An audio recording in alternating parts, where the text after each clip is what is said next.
Just a quick one. I just want to talk about these things on my screen. And first of all, we're going to be talking about the 390 Nigerians who have been deported from Niger Republic. Now, please, if you come across this video, make sure you share it to someone to know what's going on. Now, these are people who maybe were focusing on getting to Libya and heading to Italy or Europe, as the case may be. But in some cases, you realize that the people will be trapped in Niger. They can no longer proceed to to Libya before going to Europe through the Mediterranean Sea. That's where you have this kind of issue where people end their journeys in different ways for different reasons, and at the end of the day, they go back home. So let's quickly check it out and see what happened and why it happened. So that's why you must, plan yourself very well before you start making that perilous journey. It is not even easy, not even no longer easy. It has never been an easy task any day, any time. Now, a fresh batch of 390 Nigerian migrants who had been stranded in Niger Republic were repatriated to Nigeria on Tuesday. The group, which consisted of 387 adult males, 2 adult females, and 1 infant boy, arrived at the Nigerian Immigration Training School in Kano at 1:05 a.m. Honorable Tijani Ahmed, the Federal Commissioner of the National Commission for Refugees, Migrants and Internally Displaced Persons, NCFRMI, welcomed the returnees and assured them of the federal government's commitment to reintegrating them through various empowerment programs. This marks the third batch of returnees from Niger Republic following a similar repatriation in December 2024, which saw the return of 702 Nigerian migrants, stranded Nigerians between February and December 2023. The Nigerian government facilitated the deportation of 5,219 citizens from Niger, Libya, and other countries across the globe. A team of officials from the NCFRMI, Nigerian Immigration Service, NIS, International Organization for Migration, which is IOM, and other national agencies for the prohibition of trafficking in persons, NAPTIP, were present to receive the returnees. They were promptly registered and profiled to ensure they have access to reintegration support programs. How much support do you guys want to give them? It is always very important that these guys are given opportunity back to Nigeria to have a better life, to start somewhere. Because some of them sold everything they had. Some of them closed their businesses. Some of them closed their shops and other things that they are doing just to embark on this journey. And at the end of the day, they didn't make it and they came back empty-handed. So anybody who ends up like this will start looking for how to survive. You see, they'll start looking for how to survive. Now, let me quickly give you a story of another Nigerian who was arrested in Libya for having, all these sorcery materials. Now, take a look at what I have on the screen. Libya police arrest Nigerian man for alleged possession of sorcery items. Now, what are these sorcery items? These are things that they can use to do juju. In case you don't understand, they can use it to do juju. I talked about the other day when we discovered some, what would I call it? Materials. It's a sacrifice that they have been placing for at a junction in the UK. Okay, in the UK. So, but I talked about it, and I'm not sure UK people takes such things serious. That's why the person who have been doing that never ended up being arrested, just like this person in Libya.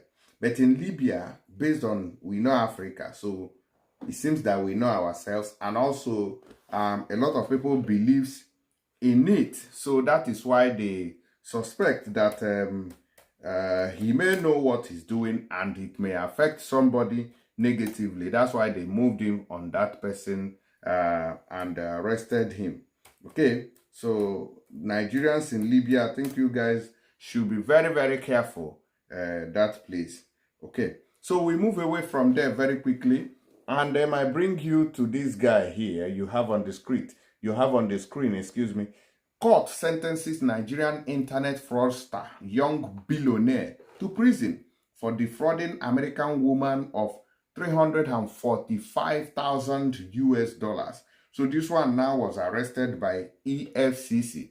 And if you look at the picture very well, it seems that is it the money that they have recovered or his instrument that he's using to do the fraud. You know, everybody have their own tools that they are using.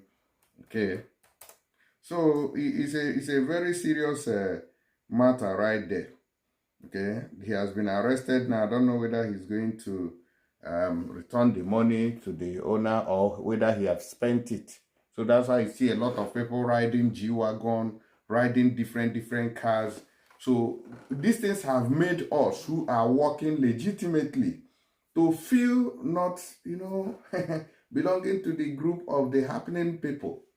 Imagine somebody abroad. In the past, somebody who came from abroad, we drive the best car. But today, we that are abroad have not even seen anything. We have not done anything. We are riding tuke while the big boys are driving machines. You see? So it is because of things like this.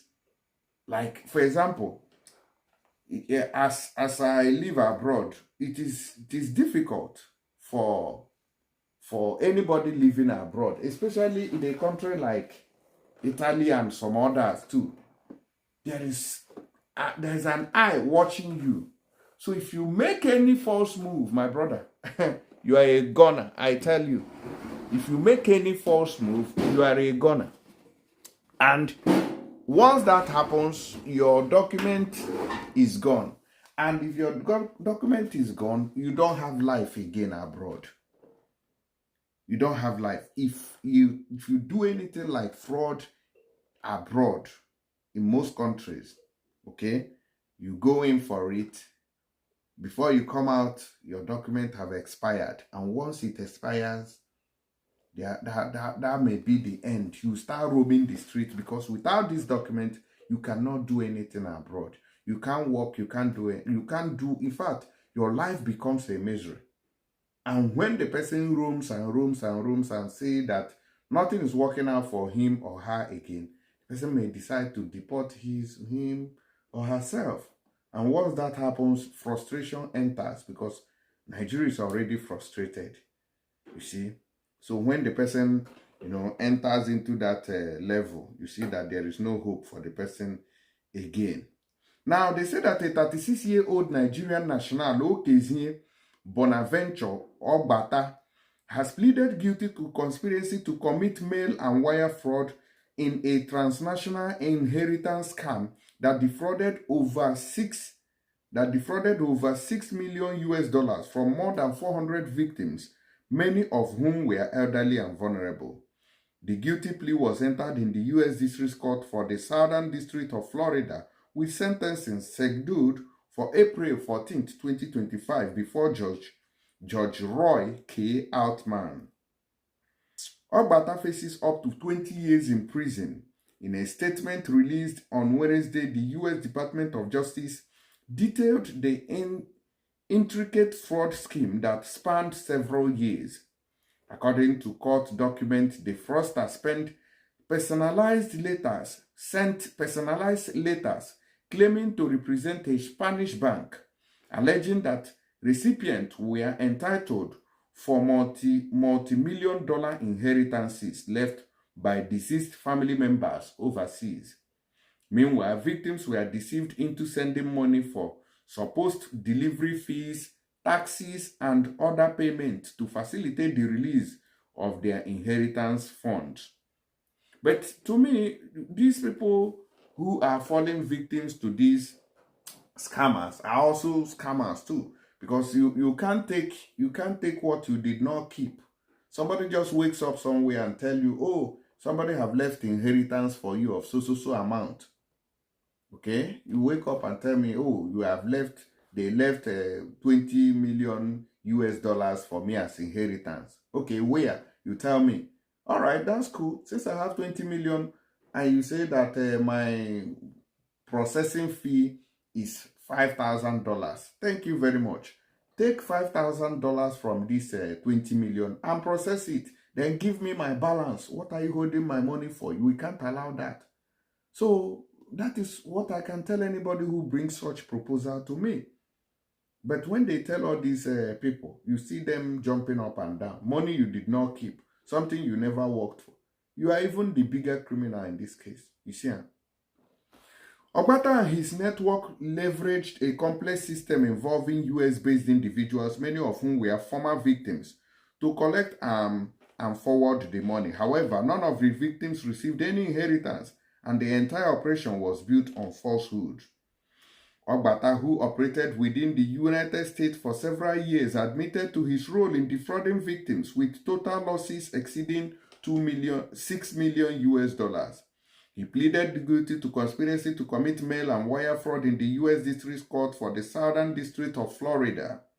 He is scheduled to be sentenced on April 14th by the U.S. District Judge Roy K. Altman. If convicted, Ogbata faces a maximum penalty of 20 years in federal prison. Imagine 20 years in prison.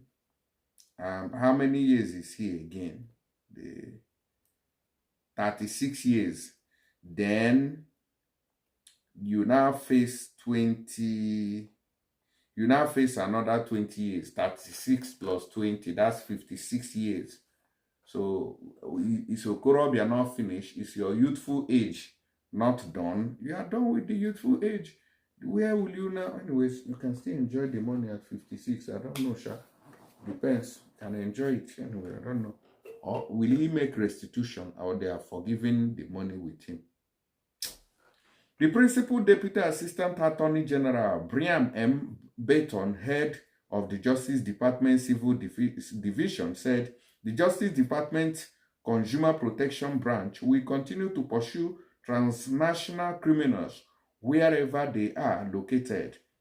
This is a testament to the critical role of international collaboration in tackling transnational crime.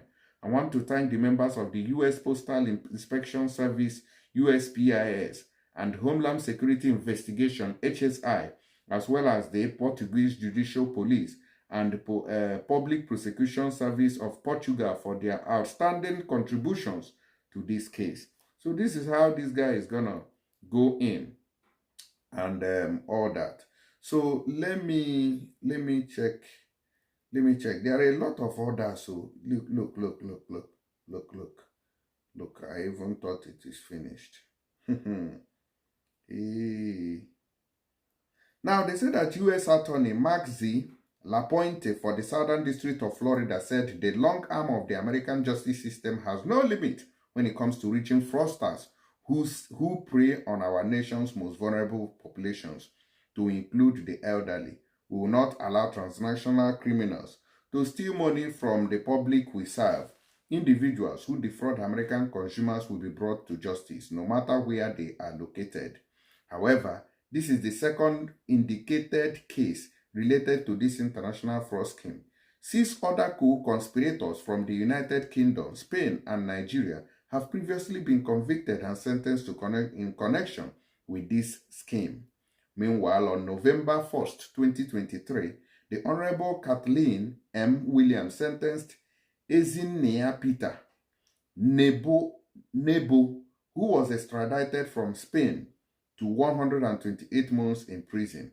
On October 20th, 2023, Judge Williams sentenced another defendant who was also extradited from Spain, Kennedy Ikponwosa, to 97 months in prison. However, 3 other defendants who were extradited from United Kingdom also received prison sentences.